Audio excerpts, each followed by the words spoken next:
আরে ভাই, রাত হয়ে গেছে অনেক, দেশে আরো রাত হয়ে গেছে, বসতে হবে। না তো দেশে ফেরার তো কোনো অসুবিধা নেই। জাতীয় নির্বাচনের তারিখ সুনির্দিষ্ট হলে দীর্ঘ 17 বছর পর নির্বাসিত জীবনের অবসান ঘটিয়ে শীঘ্রই দেশে ফিরবেন বিএনপির ভারপ্রাপ্ত চেয়ারম্যান তারেক রহমান।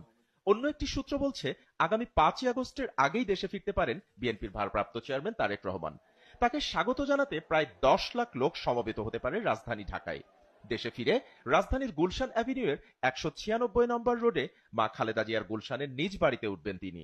তাই এ বাড়ি তারেক রহমান থাকার উপযোগী করতে প্রয়োজনীয় সংস্কার শেষে পুরোপুরি প্রস্তুত বলে জানা গেছে।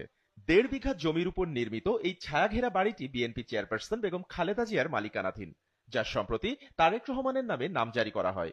এই বাড়িটি একসময় ভাড়া নিয়ে ব্যবহার করত ব্রিটিশ আমেরিকান টোবাকো বাংলাদেশ, তবে 6 মাস আগে কোম্পানিটি তা ছেড়ে দেয়। এরপর থেকে বাড়িটির অভ্যন্তর ও বাহ্যিক পরিবেশ তারেক রহমানের থাকার উপযোগী করে সাজানো হয়েছে। ঘনিষ্ঠ সূত্রগুলোর বরাতে জানা গেছে বাড়ির সাজসজ্জার কাজ শেষ হয়েছে এবং এটি এখন পুরোপুরি বসবাসযোগ্য। ওয়ালটন আবারও মিলিয়নিয়ার অফারে ওয়ালটন ফ্রিজ কিনে আপনিও হয়ে যেতে পারেন মিলিয়নিয়ার।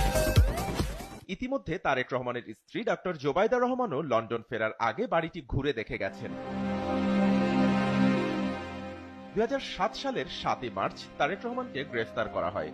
2008 সালের 3 সেপ্টেম্বর জামিনে মুক্তি পেয়ে 11 সেপ্টেম্বর